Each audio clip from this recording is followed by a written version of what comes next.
大家好，我们今天顺便来讲一下，就是最多朋友在问到有关于喇叭修理上的一些问题，那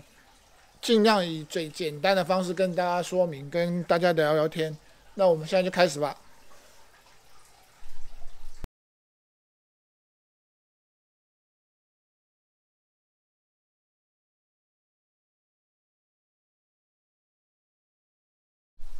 那其实最常见到的朋友，当然就是旋边的问题。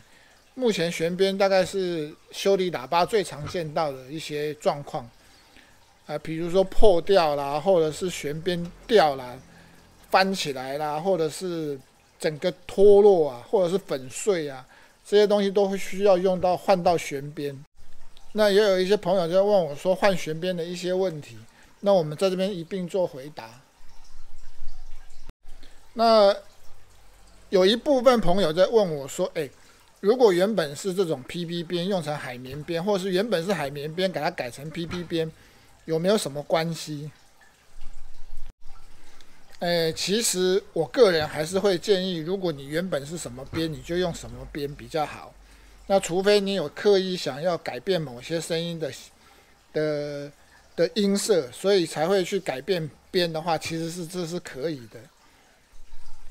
那如果你只是说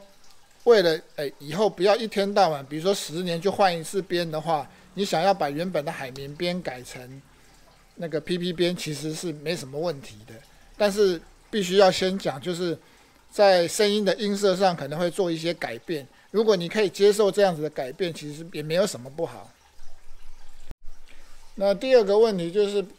很多朋友在问到说啊，换喇叭之后那些材质，换了材质之后会不会改变它的声音？基本上只要是修理过的东西，如果严格的来讲，其实就已经改变它原本单体的特性，那自然声音也就会有所不一样。你对于喇叭的东西是非常非常挑剔的，那我就直接建议你，如果你的喇叭坏掉，不小心烧掉了，那你就一对一对的换，比如说一对换高音，一对换中音，或一对换低音，那不要单独的换。如果你是喇叭烧掉了，如果是只是左边烧掉了，那我就会建议你一对一对的更换。那原则上，如果喇叭没有大问题的话，如果对于声音的要求也没有那么的挑剔，所以一般来讲，我会建议其实修理高音或修理单体基本上是没什么大问题的。而且基本上那个修理复原的程度其实可以高达95%，所以我个人还是认为，如果你对于喇叭的本身的这个单体特性，它的要求没有到达100%，那其实单独修理单体，比如说高音或者是中音、高音或者是中音或者是这些单体，原则上修理是没有什么特别大、特别严重的问题。那第三个问题就是，有很多朋友在问我说，在这些修理的过程当中，这些修理的内容里面，那其实对于音色影响最大的其实是什么东西？那我必须跟大家讲，原则上只要是修理单体，包括像边啊、像是磁系啊，其实问题都不大。但是有一样东西就是真的比较严重，就是要换到音圈。如果音圈烧掉要换音圈的话，基本上由于铜线的改变，其实声音的影响就还蛮大的。如果你今天修理只是边修一修啊，或者是边已经烂掉，或者是要做这些更换，基本上问题都不大。那比较严重就是那个音圈。如果你今天的喇叭修理是要修到音圈的话，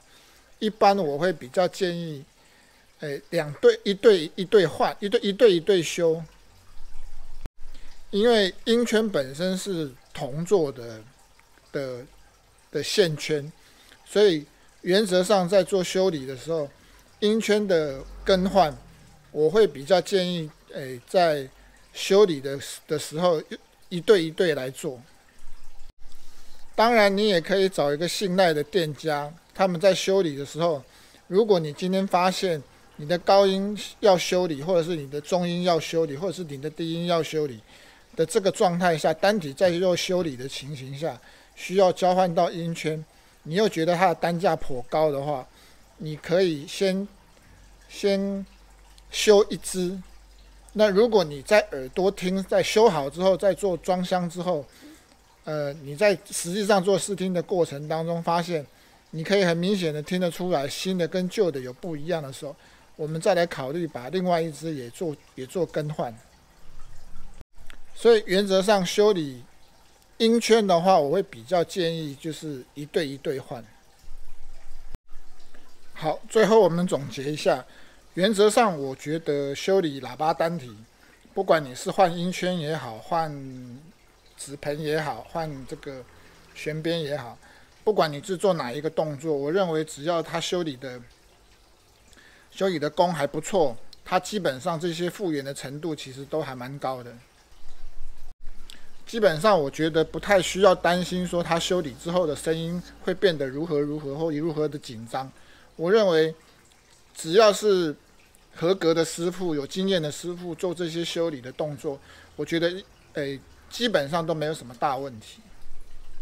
好，今天我们就跟大家聊到这边。那如果你有对于喇叭上的问题，欢迎你的留言。我们也感谢你的订阅，我们下一期见，再见，拜拜。